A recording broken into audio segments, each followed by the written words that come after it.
Vegetable அரிசி மாவு அடை. இது அரிசி மாவு 1.5 டம்ளர். பொடியாக நறுக்கின 2 வெங்காயம், துருவின கேரட், துருவின வெள்ளரிக்காய், பொடியாக நறுக்கின 3 பச்சை மிளகாய், இஞ்சி, கருவேப்பிலை, கொத்தமல்லி. இதையும் இதில் சேர்த்துடலாம். தேவையான உப்பு, சீரகம் சேர்த்து நல்லா கலந்து தண்ணி விட்டு நல்ல மாவாக பசைஞ்சு இந்த மாதிரி பதத்துக்கு பசைஞ்சிட்டு இதை இந்த மாதிரி பிளாஸ்டிக் ஷீட்டில் எண்ணெய் தடவி மெலிசா அடையாக தட்டி இந்த மாதிரி மெலிசா அடையாக தட்டிட்டு க்ரீஸ் பண்ண தோசைக்கல்லை போட்டு எடுத்தால் கல்லில் பேப்பர் ஒட்டாமல் வரும்.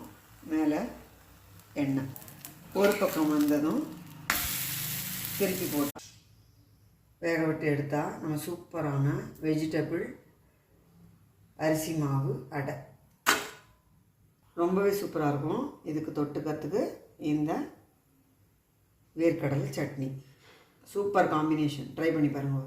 ரொம்ப ஈஸி. சட்னி பண்ணிடலாம்.